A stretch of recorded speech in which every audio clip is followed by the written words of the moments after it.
Chers téléspectateurs de One TV et chers auditeurs de One Radio, bonjour.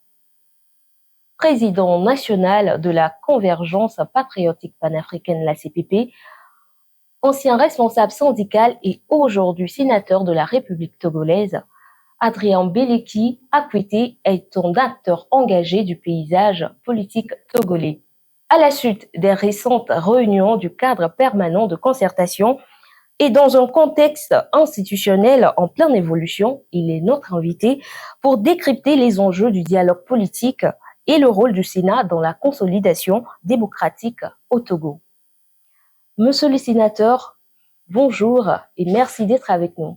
Bonjour madame, bonjour à tous les auditeurs, à toutes les auditrices de One TV, la radio comme la télévision. Je peux vous avouer que je suis un peu surpris. Je n'ai jamais su qu'il y a une chaîne de télévision One TV. C'était l'intervention d'un ami qui m'en a parlé. Moi, je ne suis plus sur les chaînes de Canal. Donc, j'ai été surpris, mais je voudrais vous féliciter parce que si vous êtes sur un bouquet, vous féliciter parce que je sais que le travail n'est pas facile.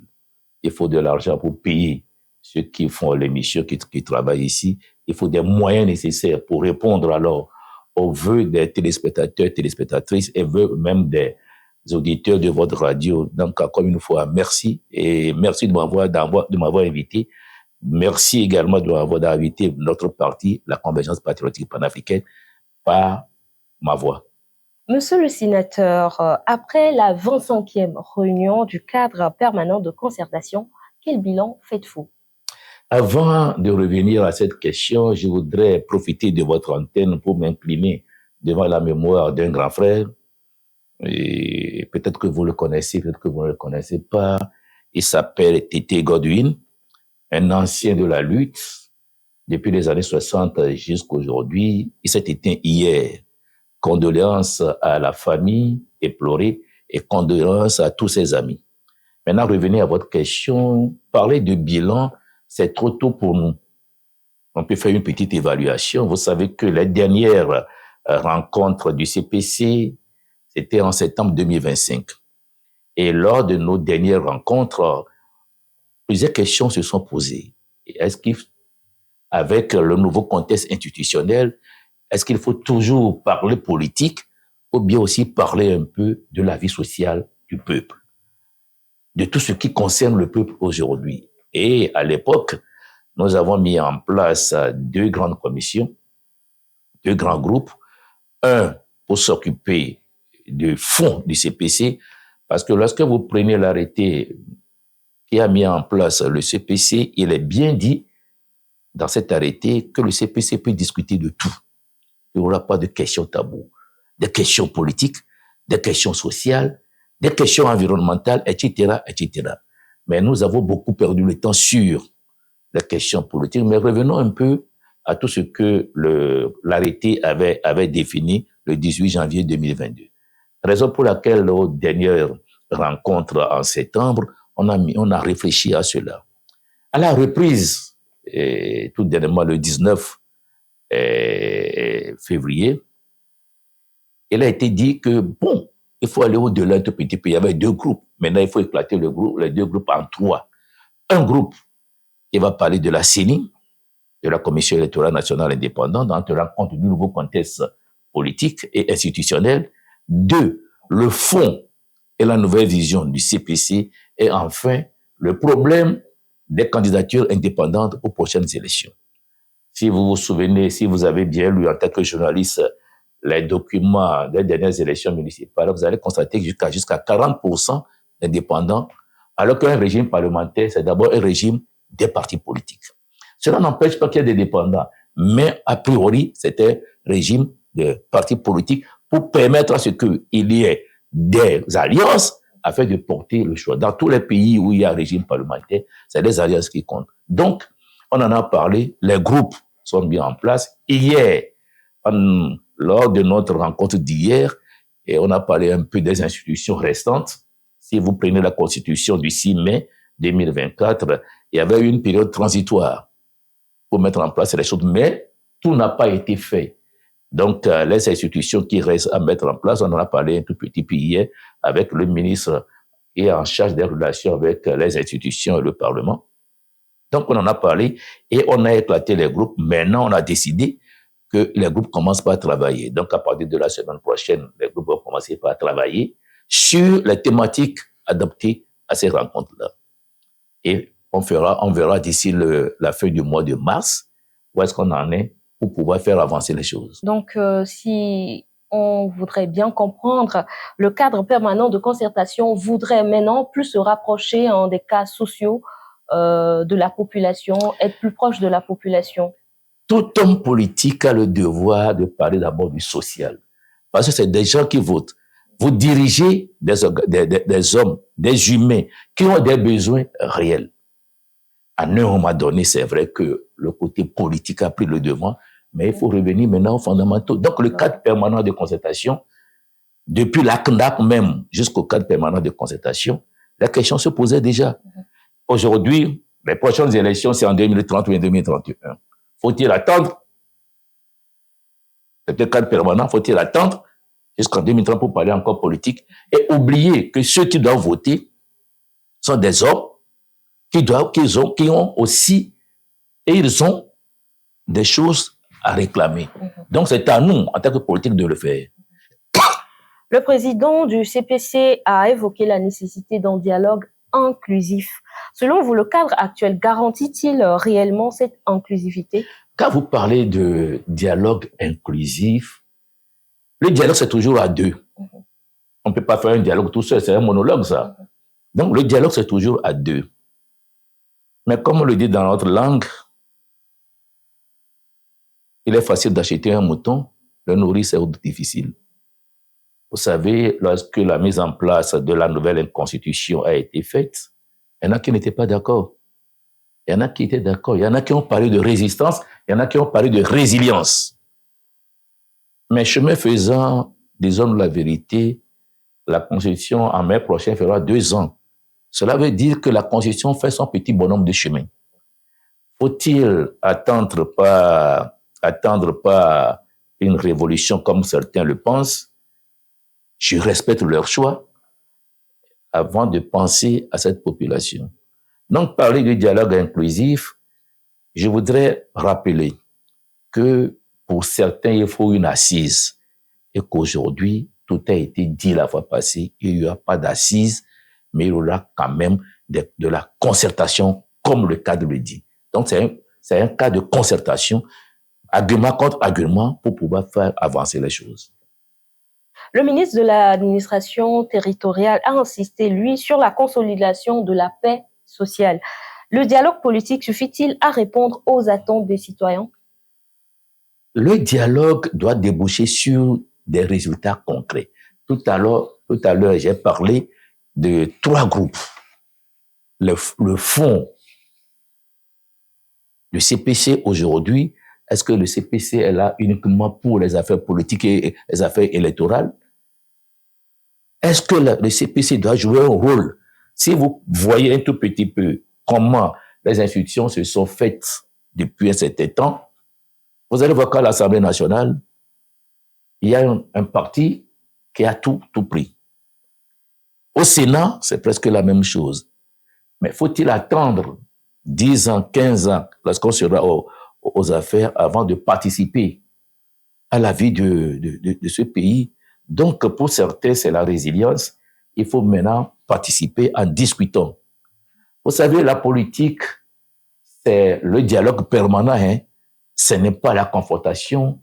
C'est un jeu et on peut avoir des moments de difficulté, on peut avoir des moments de véhémence, mais il faut savoir que c'est des hommes et des femmes qui animent la vie publique. Il faut en tenir compte. Donc, un dialogue qui débouche sur des résultats concrets et que la majorité a le devoir d'appliquer peut nous amener à la paix sociale. Parce que la paix sociale a un prix. Ce que nous oublions, la paix sociale a un prix. Aujourd'hui, nous sommes heureux de dire qu'au Togo, il y a des problèmes, bien sûr, de sécurité. Mais aucune partie du territoire national n'est encore prise par les terroristes. Donc, c'est des hommes qui se battent sur ces fronts pour nous garder, nous, en paix. Donc, quand vous allez un peu dans le nord du pays aujourd'hui, il y en a qui ne dorment plus, comme ils dormaient. C'est un problème qui doit être pris à cœur par les hommes politiques que nous sommes. Tout récemment, nous parlons de la sécurité routière, les accidents qui pleuvent. À un moment donné, il faut trouver une solution. Je voudrais vous dire ici que selon des enquêtes menées, 60 à 70% des chauffeurs n'ont plus renouvelé leur permis depuis des années. Vous serez surpris de constater que beaucoup de ces chauffeurs ne renouvellent plus leur permis. Or, les tests juridiques au Togo demandent que les permis soient renouvelés tous les 5 ans. Deuxième élément, la consommation des stupéfiants. Des stupéfiants, des jeunes comme des chauffeurs. Troisième élément, les assurances, pour certaines assurances prises pour sortir le véhicule du port, c'est sur cette assurance qu'à un moment donné, il faut réfléchir sur tout ça là. Qu'est-ce qui empêche les gens de respecter le minimum pour créer de l'ambiance aux autres? Le tout dernier accident a fait plus de 10 morts. Donc, tout ça, c'est des problèmes sociaux auxquels il faut s'attaquer à un moment donné. Donc, le cas de concertation doit aller au-delà des problèmes politiques pour s'attaquer aux vrais problèmes sociaux dont vivent les citoyens togolais. Et parlant de ces recommandations qui ont été formulées, pensez-vous qu'elles seront effectivement mises en œuvre? Ça dépend de chacun d'entre nous, de vous, de tous ceux qui sont dans ce studio, de tous ceux qui nous suivent actuellement. Il y aura toujours des difficultés, mais si nous avons à l'esprit que l'objectif premier d'un homme politique, c'est de gérer le pays, et qu'avant de venir à la tête du pays, il faut quand même que les gens vivent, nous pouvons espérer que les recommandations pourraient porter le effet, à condition que nous nous disions que nous avons en face de nous des hommes et des femmes qui doivent vivre leur vie. Certains restent critiques, certains partis restent critiques vis-à-vis du CPC. Comment restaurer la confiance entre acteurs politiques? Je comprends ceux qui disent que le CPC ne répond pas à l'heure de ces partis politiques. Mais je vais vous rappeler un problème. Lorsque la loi sur la liberté publique, ce que nous avons appelé la loi Bojona, a été faite dans ce pays, ceux qui l'ont plus utilisé, c'est ceux qui l'ont critiqué. Nous sommes dans le même contexte aujourd'hui. Ceux qui l'ont plus utilisé, c'est ceux qui l'ont critiqué au départ. À partir du moment où on n'a pas encore fait l'expérience de la chose, moi, il m'est difficile de commencer par critiquer. Le CPC est là. Je me souviens très bien que aux dernières élections, nous avons demandé qu'on rabaisse la caution. Ça a été rabaissé. C'est ceux qui étaient au CPC qui ont bénéficié de cette mesure, mais tous ceux qui étaient candidats, ceux qui ont critiqué le CPC ont bénéficié de cette mesure également. On a commencé par rembourser la caution pour ceux qui ont atteint le niveau nécessaire, mais ils sont partis aussi chercher. Donc, comme c'est un jeu où on s'est déplacé les pions pour tenir compte tout simplement de la chair de poule des gens, je pense que pour nous, au CPC, il faut discuter. Je suis d'un parti qui parle de la social-démocratie. La convergence patriotique panafricaine, c'est la social-démocratie. La social-démocratie impose d'ailleurs que tout doit être discuté pour trouver des solutions idoines aux problèmes qui se posent. Et en tant que président de la CPP, quelle est votre contribution spécifique au sein de ce cadre de concertation? Vous savez, je suis très heureux que cette question arrive. Tout parti politique responsable, avant d'aller à ces réunions, doit préparer les questions mises à l'ordre du jour. Et la CPP prépare les questions et discute, fait des propositions pour faire avancer des choses. Je voudrais parler dans les détails. Aux dernières réunions du CPC la semaine passée, beaucoup de propositions étaient venues. C'est pour cela qu'on nous a demandé d'éclater le groupe en 3 et que les gens se retrouvent dans certains groupes pour faire certaines propositions davantage. Donc, la CPP a toujours préparer ces rencontres pour faire des propositions idoines. Je ne dis pas que toutes les propositions sont belles. Ça, c'est la conviction de la CPP. Et qu'on confronte les autres propositions et trouver alors le dénominateur commun pour faire avancer les choses dans notre pays. Le contexte électoral et institutionnel actuel suscite beaucoup de débats. Quel rôle le Sénat peut-il jouer pour apaiser les tensions? D'abord, le Sénat est la chambre haute. Toute la mission que le Sénat doit assouvir sont déjà déterminées dans la Constitution. Mais n'empêche que le Sénat interpelle.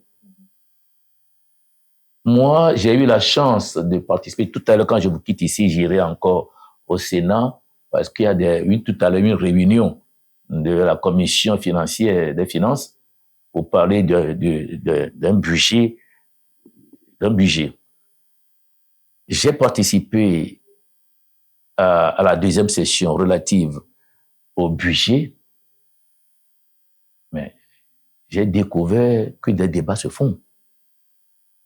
Et quand j'ai lu le rapport général à la fin, le rapport a été bien détaillé. Même si les propositions ne sont pas faites, ne sont pas prises en compte immédiatement, le rapport général a pris en compte ces propositions et c'est sûr que prochainement, ils doivent améliorer ce qu'ils sont en train de faire. Nous avons fait venir des ministres. On parle beaucoup de problèmes de manque d'eau. Si vous suivez un tout petit peu en tant que journaliste, vous allez constater que le ministre de l'eau et son ministre délégué bougent beaucoup ces temps-ci, parce que c'est un problème difficile. Moi, j'ai eu la chance dans ma vie d'avoir fait Dapaon dans les années 70 et d'avoir fait Kara dans les années 80. Je sais comment ça se passait. Mais aujourd'hui, je vois comment ça se passe également. C'est vrai, il faut un suivi de tout ce que nous faisons pour pouvoir les garder en bon état. Lors de la rencontre avec le ministre de l'eau, nous avons posé le problème d'un village. Je peux vous assurer que une délégation du ministère et de la TDE s'est rendue dans ce village pour analyser la qualité de l'eau et trouver des solutions. Donc, si je n'étais pas au Sénat, comment je peux faire ces propositions? Il ne suffit pas de faire de l'aboiement au ciel, excusez-moi le terme, pour se faire entendre. Il faut proposer. Notre parti n'est pas un parti de bureau où on est derrière les claviers pour pondre de bons communiqués, mais nous sommes un parti engagé pour apporter, en tant que social-démocrate, pour apporter notre contribution au développement du pays. Et vous l'avez souligné, j'ai été syndicaliste. Mon rôle premier, c'est de défendre le social. Donc, je dois le faire. Sur le plan socio-économique, quelle urgence devrait, selon vous, être prioritairement discutée au CPC? Non, tout est urgent aujourd'hui. Tout est urgent. Quand vous voyez comment les choses se passent, tout est urgent. Aujourd'hui, l'emploi des jeunes. Nous, quand on était à l'école, on se disait, dès qu'on sort, on passe soit un concours, mais on trouve un emploi. Ce n'est plus la même chose aujourd'hui. Vous pouvez être bardé de n'importe quel diplôme, il n'est pas dit que vous allez trouver un emploi. Parce que le ministère de la fonction publique est dans un cadre de déterminer ce qu'on appelle les critères de convergence. Ça ne peut pas dépasser un certain nombre. Mais nous devons savoir que c'est le secteur privé qui crée l'emploi. Comment faire pour que ce secteur privé soit performant? Raison pour laquelle, aux dernières séances du CPC, il a été décidé même qu'on invite le secteur privé dans notre pays et qu'on les écoute avec l'OTR pour qu'on les écoute. Donc, ce n'est pas des moments d'amusement. Les priorités sont immenses, définies maintenant une priorité par rapport à une autre priorité. J'ai donné un exemple de l'agriculture. L'agriculture aujourd'hui, je me souviens très bien que moi j'étais à Dapamou, on cultivait du riz. On achetait du riz très moins cher. On élevait des cochons. Mais aujourd'hui, les pintades n'existent même plus. C'est plus cher à Dapamou qu'à Lomé.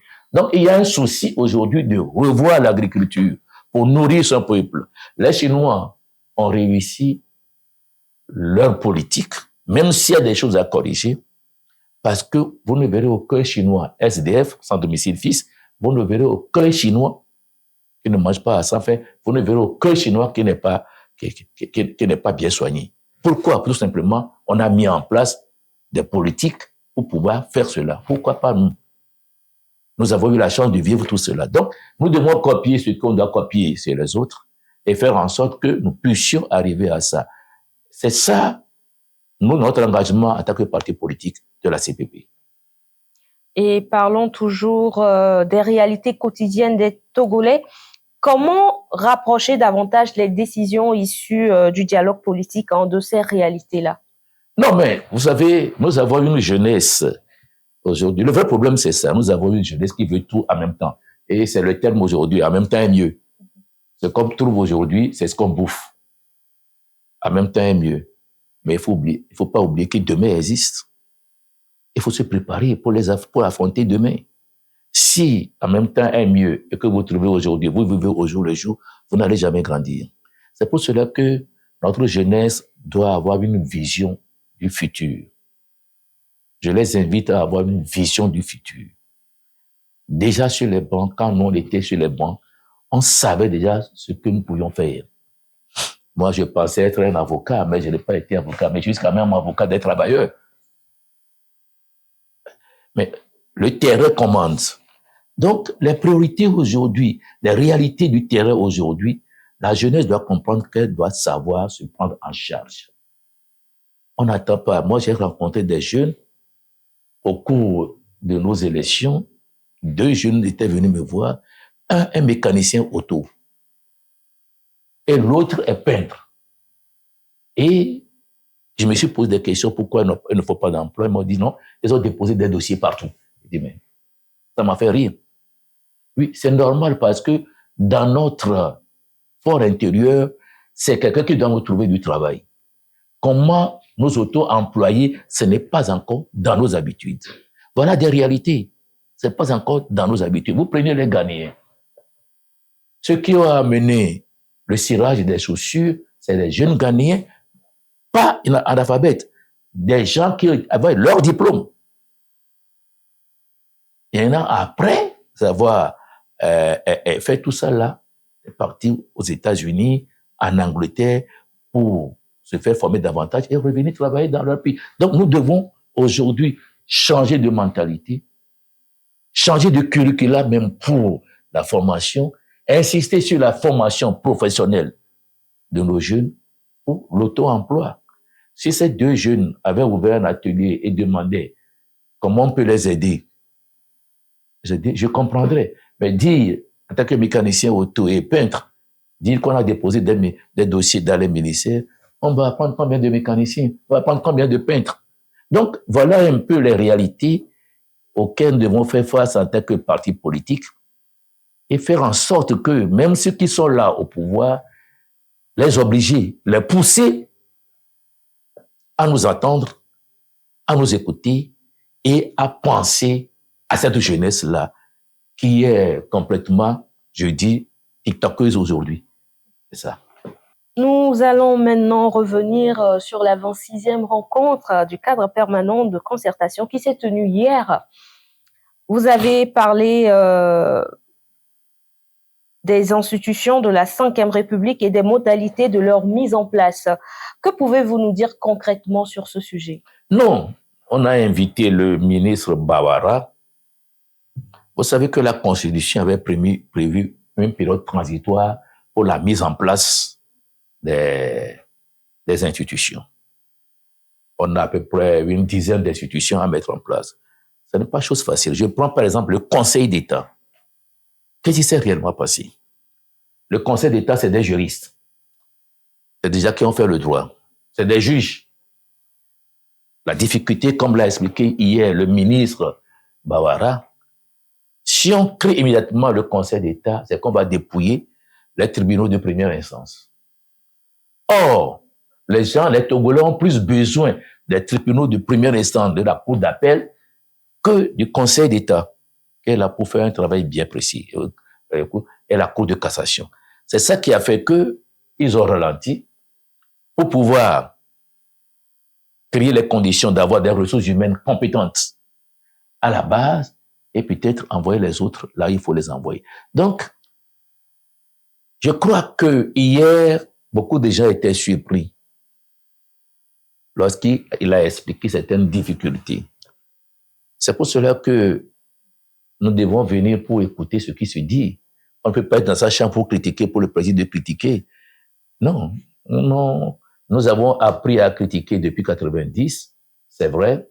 Nous étions sur le terrain encore à ce moment. Mais la jeunesse doit comprendre qu'elle doit apprendre également. Elle doit apprendre pour comprendre. Elle doit chercher l'information aussi. L'information. Si vous avez bien vu, il y a des institutions qui ont été mises en place par des ordonnances, puisque les textes le permettaient à l'époque. Aujourd'hui, certaines institutions sont mises en place, il ne peut plus y avoir d'ordonnance. Il faut des lois. Et vous savez que pour le projet de loi que le gouvernement va faire, il faut que la loi aille d'abord à l'Assemblée, revenir au Sénat et retourner à l'Assemblée. Toute cette navette et les conditions de mettre en place des gens capables. Il faut aussi des secrétariats pour toutes ces institutions. Donc, voilà un peu ce dont nous avons parlé hier avec le ministre Bawara. Et beaucoup d'entre nous étaient surpris des réponses qu'il a données. Et vous avez également parlé d'accompagner la mise en place de ces nouvelles institutions pour préserver le climat de stabilité nationale. Pouvez-vous nous donner plus d'explications? Qu'est-ce que vous avez voulu insinuer par cette question?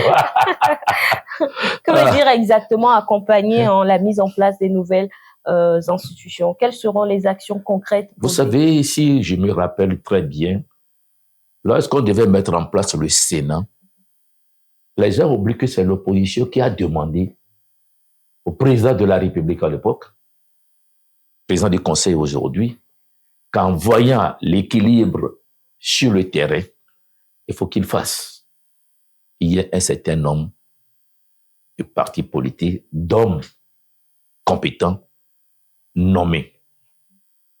Les gens crient. Non, c'est l'opposition qui avait fait cette requête. Et ça a été fait. Aujourd'hui, nous disons, si nous sommes dans un régime parlementaire, le régime parlementaire étant un régime de débat et de discussion, il faut un tout petit peu de mélange pour que ça ne soit pas un seul parti qui domine partout. Et que les débats se fassent selon les règles du régime parlementaire. C'est ça la réalité des discussions que nous avons eues. Les gens nous insultent, les gens nous critiquent. Je sais que bientôt, on va lancer des appels pour la mise en place de certaines institutions. J'attends de voir ceux qui nous insultent, s'ils vont accepter la main tendue. Mais, comme je le dis, je le répète, tout parti politique a le devoir de vivre dans des institutions. Sinon, il meurt. C'est pourquoi on se bat pour aller aux élections.